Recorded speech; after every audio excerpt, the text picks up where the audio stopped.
Assalamualaikum warahmatullahi wabarakatuh. Kembali lagi di channel saya. Di sini kali ini akan membuat video tentang tafsir Al-Qur'an. Tafsir tentang Al-Qur'an. Oke, tanpa berpanjang kata, langsung saja kidot.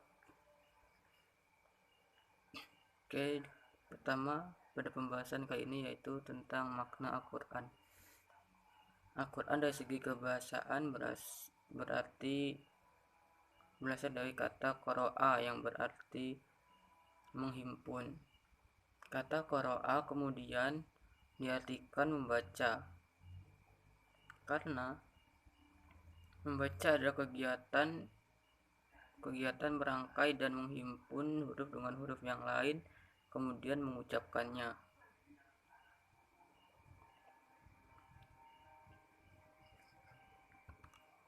Adapun secara terminologi, Al-Quran adalah kalam Allah Subhanahu wa Ta'ala yang diwahyukan kepada Nabi Muhammad SAW melalui perantara malaikat Jibril yang ditulis di dalam mushaf, dan membacanya adalah ibadah.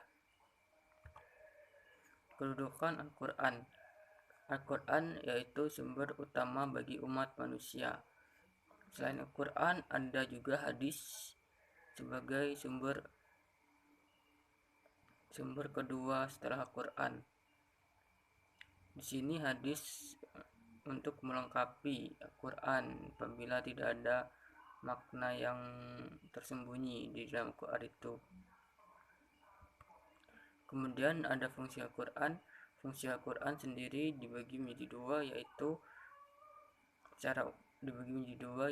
sebagai hidayah atau pedoman hidup dan sebagai mukjizat. Berikutnya kita akan membahas tentang istilah tafsir Al-Quran.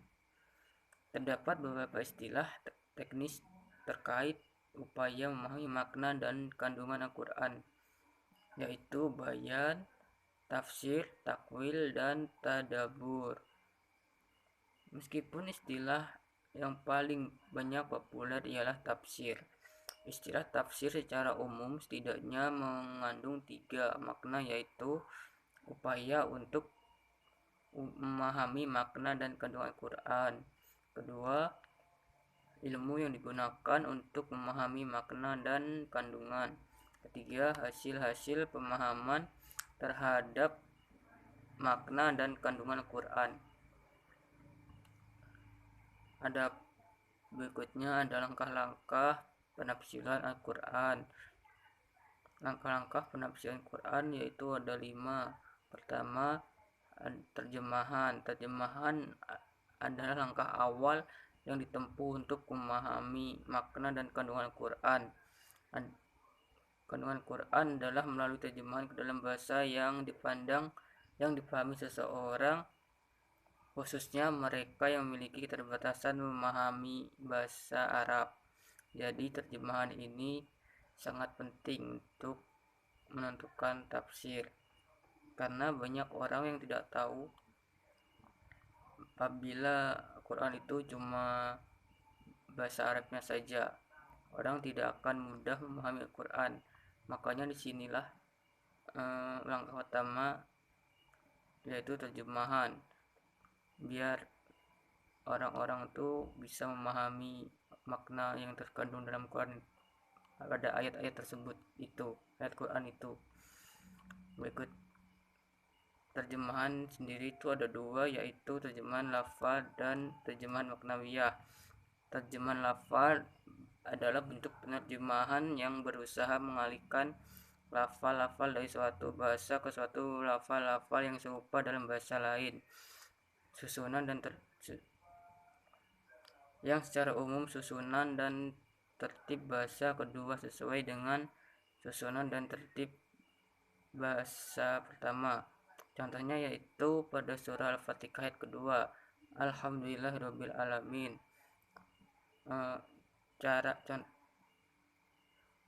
Itu terjemahan lafaliyahnya yaitu perkata. Misal, alhamdu artinya segala puji, lillah artinya bagi Allah, Rob, Robbi artinya Tuhan, dan alamin artinya semesta alam. Nah, itulah contoh dari terjemahan Nafaliyah. Nafaliyah itu diartikan berkata, maksudnya itu. Berikutnya ada terjemahan Maknawiyah dan Tafsiriyah, yaitu model terjemahan yang berusaha menjelaskan makna pembicaraan dalam suatu bahasa ke dalam bahasa lain sedemikian rupa tanpa terikat dengan tertib lafal-lafal atau susunan kalimat bahasa asal dengan tertib lafal dan susunan kalimatnya bahasa kedua.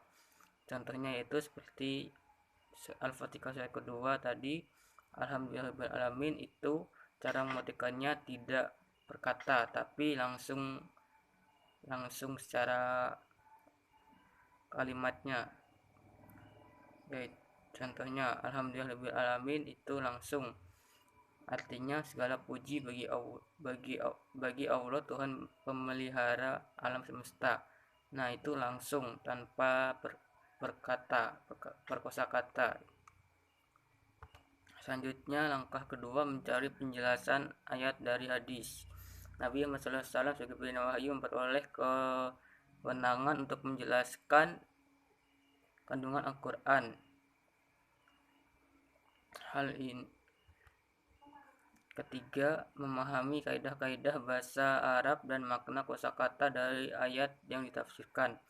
Al-Quran diwahyukan Allah kepada Nabi Muhammad SAW dengan berbahasa Arab seperti dijelaskan dalam surah Yusuf ayat kedua. Sesungguhnya kami menurunkan berupa Al-Quran dengan bahasa Arab agar kamu memahaminya. Ayat di atas memberikan isyarat tentang keniscayaan memahami bahasa Arab dan berinteraksi dan memahami makna dan kandungan ayat Al-Quran. Langkah keempat yaitu memahami asbab nuzul, sebab turunnya ayat.